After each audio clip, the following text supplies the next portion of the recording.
but my presentation is entitled Things I Wish I'd Packed. The packing list was daunting, not because it was too big, but because it was too small. I kept rereading it, searching for more between the small black print and blank spaces. I'd stare, searching the pages for something, anything, that could have prepared me for what I was about to go through. Now, looking back on it, there wasn't a packing list in the world that would have made a difference. Before TBB, I wasn't a very outdoorsy person. The smallest bag I'd owned was a full-size suitcase on wheels. All I could think looking at the TBB portal was, I'm only allowed 65 liters of clothes. How do you even fit hiking shoes in a bag that small? Do you think they'll make us bathe in rivers? Is that why they recommend Keens? And oh my God, do I really need a life straw?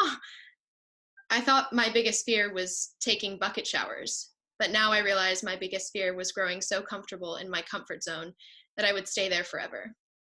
Before TBB, no one had given me the space or words to say that, but that's what I was afraid of.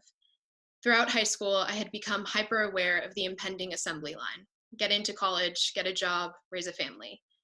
My entire education, teachers had preached leaning into challenges, but they were only ever challenges they themselves believed in, the type that packed your resume or filled your transcripts. No one was telling me that sometimes the challenges no one can see are the challenges that are most rewarding.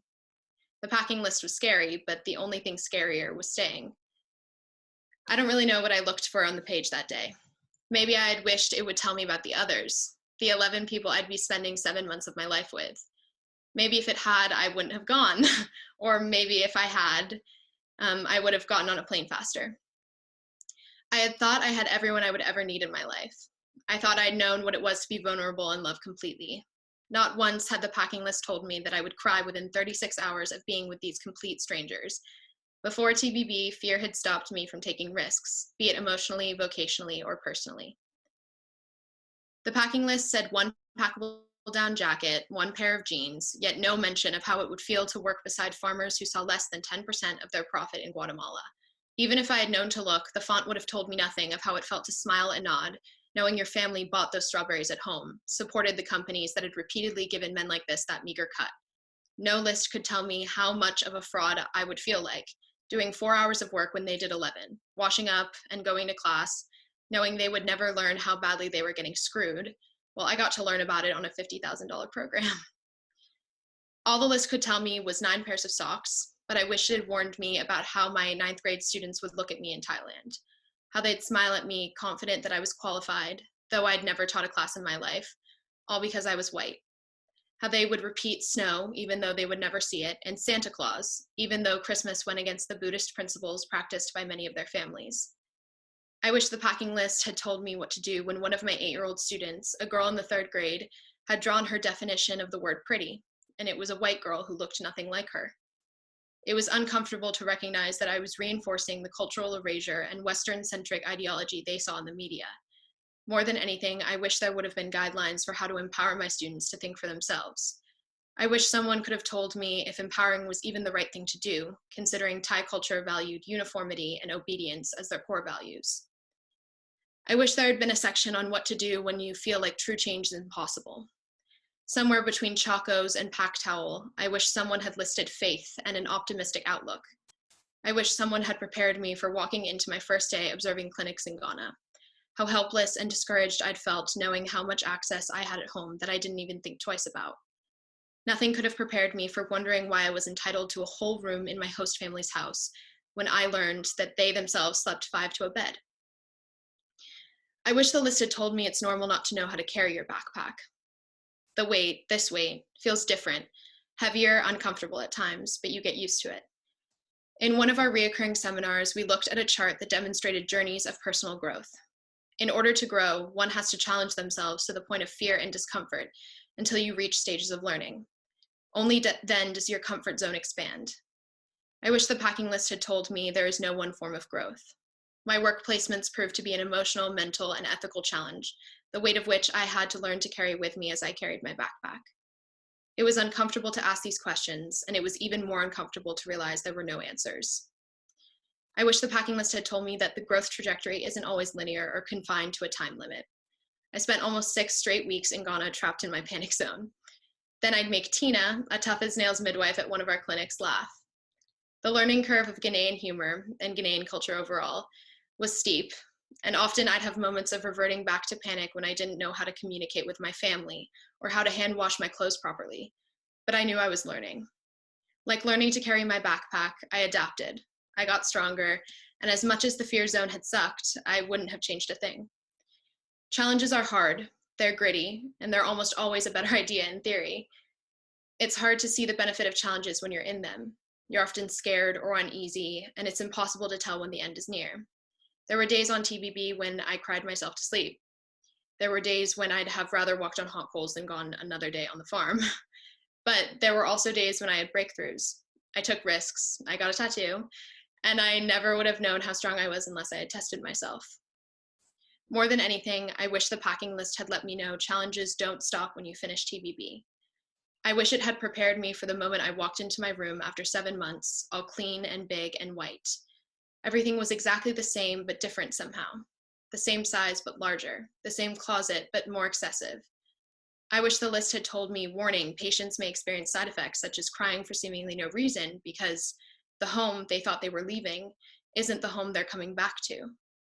I really wish the packing list had warned me about calling friends you'd loved before the program, how everything would feel normal until you opened your mouth, how some reactions would be, wow, I'd never thought about it like that, while what they really meant to say was, we get it, you went on a gap year, but can we stop having this conversation?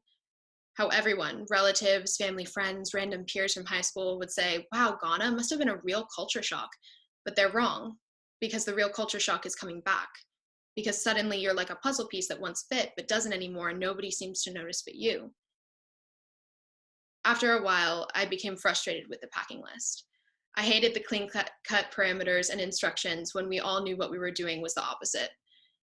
Then I went to the YouTube channel.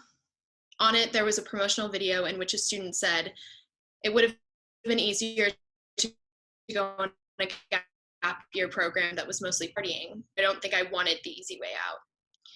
TBB was not easy, but it was worth it. So while I could say I wish the packing list would have been different, I guess there's no concise way to fit what I learned into bullet points. If it was that easy, I don't think it would have been so rewarding. The growth TBB afforded me would have never fit into a 65-liter backpack. So much so that while I thought the hard part was going to be packing, I was wrong. Because as much as I had to pack, I have so much more to unpack. Thank you. Thank you.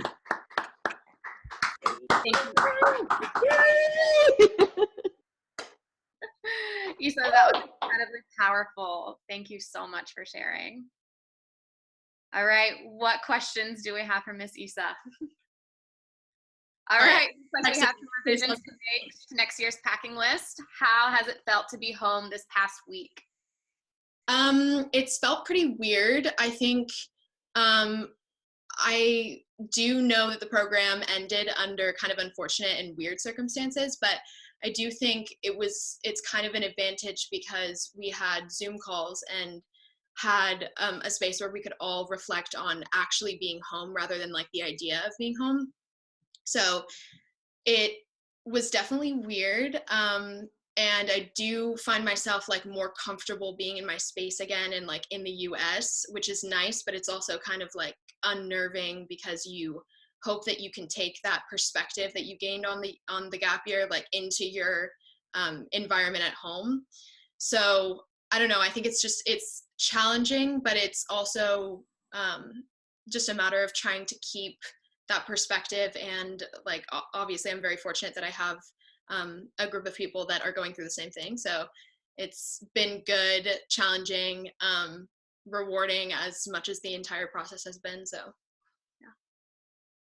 Ooh, Isa, I'm getting a lot of questions coming in for you. Okay. Do you feel like you are prepared to have conversations about your new ideas and values with friends and family?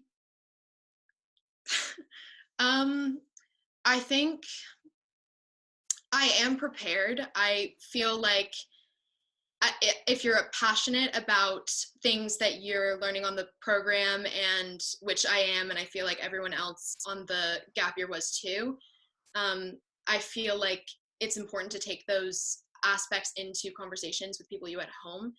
But it's also kind of, sometimes people don't want to grow with you, and I feel like that's okay.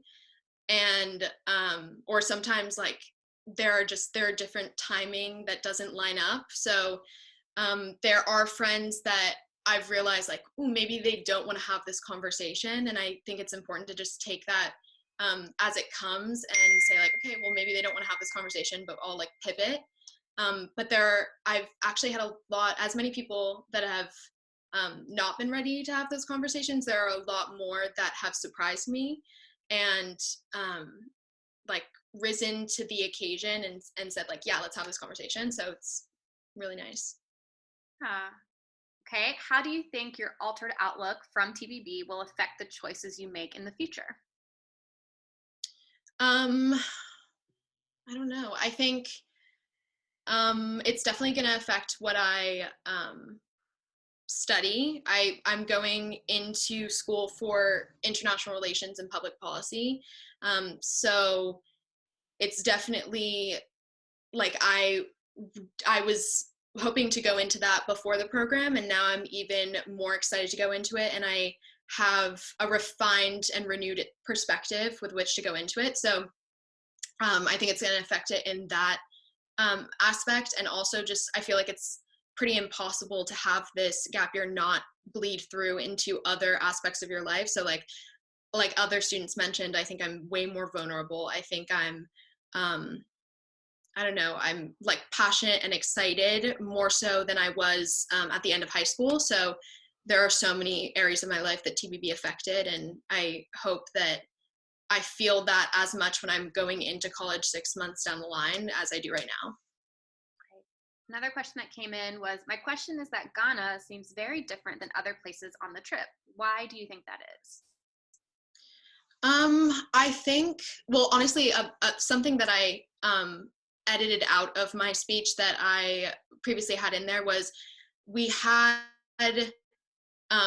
like a packing list that was for all these different countries, and it was the identical packing list, but it was such different environments for each place. So Ghana was I think it was particularly impactful for everyone on the program because it was the most challenging in terms of infrastructure, and it was just a big perspective shift because we were working in clinics, and like that's something I think everyone in America takes for granted a lot. And like the power went out. That was kind of like every night it kind of went out, and the roads were definitely not as well kept up, so it was like hard to get from point A to B. So it was, but I think a lot of people found that we experienced like so many different perspectives on that environment. So like while we would have come into it saying, yeah, that's not ideal, like a lot of people had different ideas about what ideal infrastructure was, which was really interesting to look at. And so I think that's the reason like it was very different for all of us. And everyone came away with it with such like a renewed perspective. Mhm. If you could give your pre-TBB self one piece of advice, what would it be? Packing related or otherwise? um, I think honestly I said it all in my speech. It was just, I think I probably would give so much advice to my pre-TBB self, but I think a lot of it like needed to be learned. I think I would probably say have an open mind, be more, take more risks, but like that's, I don't know, I don't think that I would have learned that any other way than just honestly going on TBB. I know I sound like, not to be like, oh, TBB is the best, but I mean, it definitely changed me a lot, so. Yeah. My question for you, he says, will you help me rewrite our packing list? Yes, definitely. I was waiting. I was waiting for this. Yeah, I have a list on my notes section on my computer, so Yeah. I'll email you. We should set up a call and you and I can go through it. And Yeah. She's been waiting for that opportunity, Kelly. Perfect. She teed it up for me. So, all right. Any final questions for Isa? All right. Thank you, Isa.